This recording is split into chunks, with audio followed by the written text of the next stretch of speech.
Shalom, selamat pagi. Tuhan Yesus baik dan selalu menolong, memimpin, dan memberkati hidup kita. Kita masih terus belajar bagaimana kita menjadi pribadi yang utuh. Kata utuh juga bermaksud sempurna. Kita perlu memahami dan memaknai dengan benar dalam perjalanan hidup kita yang namanya pencobaan, masalah, persoalan. Karena semua itu sebenarnya kalau kita bisa memahami, seperti kata Yakobus, dan biarkanlah. Artinya semua masalah yang terjadi, menurut kita tidak baik, menyakiti, tidak adil, gagal, tidak seperti yang kita pikirkan dan harapkan. Apabila kamu jatuh ke dalam berbagai-bagai pencobaan, anggaplah itu sebagai sebuah kebahagiaan.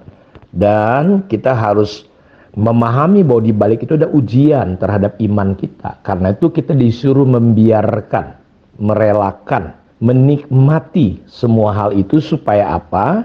Supaya kita bisa bertumbuh. Biarkanlah ketekunan itu memperoleh buah yang matang, supaya kamu menjadi sempurna, utuh, dan tidak kekurangan apapun. Kita menjadi orang Kristen yang tidak retak, tidak pecah lagi, sehingga kita bisa memaknai semuanya dengan indah, supaya kita bisa menjadi pribadi-pribadi yang utuh atau sempurna di hadapan Tuhan. Jadi seperti yang saya sudah katakan, kata utuh punya pengertian sempurna, tidak retak, apa adanya seperti semula. Karena itu ketika kita lihat wanita di perigi Yakub, Yesus berkata, kalau kau minum air ini lagi, kau akan terus haus. Terkadang banyak orang untuk menutupi karena dosa dan penderitaan itu. Soleman berkata penderitaan itu merobek jiwa. Terkadang jiwa kita sebagai orang Kristen, kita udah masuk di gereja, terima Yesus, roh kita udah sempurna. Tapi tujuan iman kita adalah keselamatan jiwa kita. Jiwa kita perlu sembuh, perlu pulih. Kalau tidak, apa yang terjadi? Kita akan selalu mencari, menutupi mata hati kita, sehingga kita selalu kena tipu, seolah-olah dunia ini bisa memuaskan kita. Padahal air yang diminum wanita itu tidak akan pernah bisa membawa pada kepuasan dengan satu kata cukup. Makanya banyak orang Kristen, dia sudah di gereja, tapi karena dia jiwanya nggak utuh, nggak sempurna, retak, pecah, dia perlu mencari yang namanya pujian. Ya, dia melayani tujuannya untuk pujian, dia melayani tujuannya untuk uang, dia melayani tujuannya supaya dia bisa hidup enak menurut dunia ini. Padahal ketika kita ada di dalam Kristus, Kristus itu lebih dari cukup. Karena itu dia berkata, kalau kau minum air ini lagi, kau akan haus, terus haus, nggak akan pernah puas.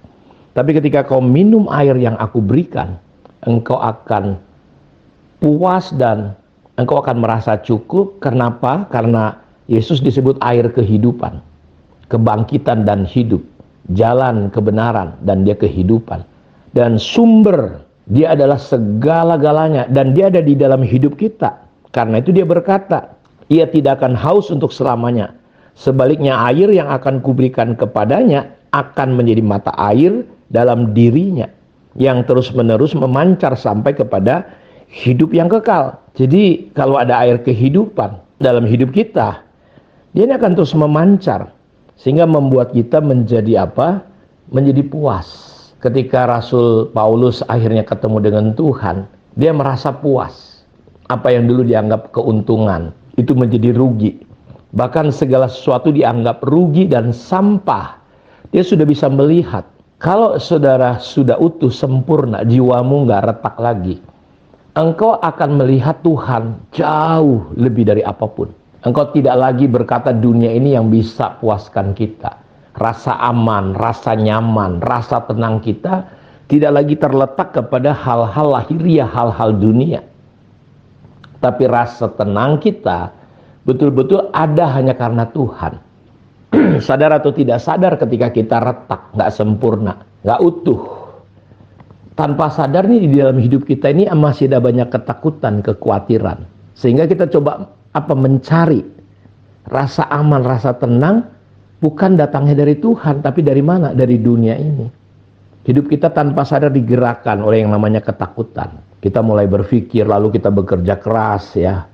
beli ini beli itu, supaya karena kita khawatir anak kita nggak makan, khawatir anak kita nggak cukup uang. Ada ketakutan, kekhawatiran. Padahal Alkitab berkata anak orang benar tidak akan pernah, anak cucunya nggak akan pernah minta-minta. Orang yang takut akan Tuhan dan sangat cinta, suka firman Tuhan, keturunannya itu akan perkasa di bumi ini. Ketika seorang pria takut akan Tuhan, mencintai Tuhan, itu rumahnya, kamar-kamarnya akan diisi dengan barang-barang berharga. Tidak mungkin tidak. Firman Tuhan itu ya dan amin.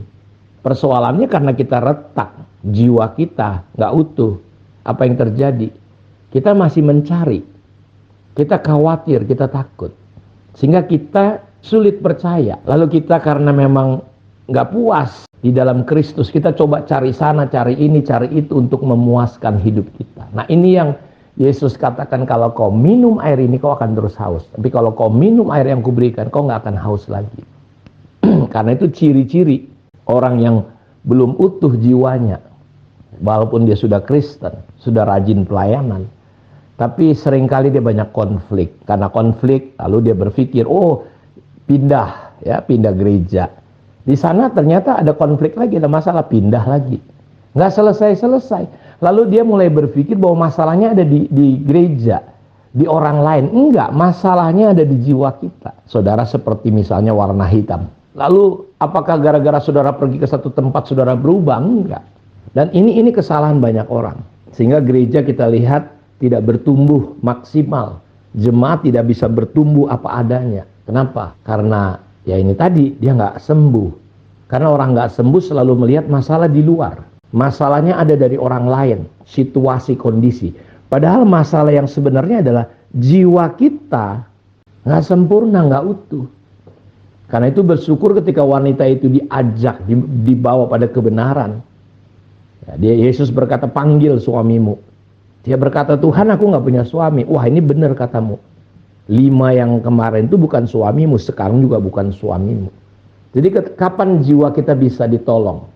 Bisa mengalami pemulihan. Kalau enggak bahaya. Kalau saudara duduk di sebuah posisi, kita dengar kemarin orang-orang yang perwira menengah, pangkat-pangkat AKBP, kombes, letkol, kolonel. Dia bermasalah, anak buahnya salah, digebukin, dipukulin, sampai pingsan-pingsan. Ini mungkin psikotesnya kemarin tuh nggak lulus gitu mungkin. Karena untuk masuk sebuah instansi, untuk masuk pada tingkat perwira tinggi, itu memang jiwanya itu harus betul-betul sembuh. Kalau enggak ya ini bahaya. Sama seperti Hitler. Ketika dia jadi presiden, dia bunuh 6 juta orang Yahudi. Kenapa? Karena jiwanya luka. Banyak penderitaan yang dialamin di masa hidupnya, di kecilnya. Jadi satu-satunya jalan adalah kita belajar jujur. Dan wanita itu berkata, dia tertarik, dan ketika Yesus mendengar kata-kata perempuan ini, dia berkata jujur. Karena itu langkah pertama kalau sudah ingin jujur, bisa melihat Yesus lebih dari segala-galanya, belajarlah jujur dengan hidup saudara. Mulailah melihat bahwa masalahnya bukan ada di luar, di orang lain, ya, di kondisi, bukan, masalahnya ada di jiwa kita. Dan satu-satunya jalan, ayo datang sama Tuhan dengan kejujuran. Kiranya Tuhan memberkati kita semua. Mari kita berdoa. Bapa, terima kasih, kemurahan dan anugerah-Mu lebih dari hidup. Terpujilah Engkau Tuhan. Dalam nama Yesus Kristus kami berdoa. Amin. Tuhan memberkati kita semua. Shalom.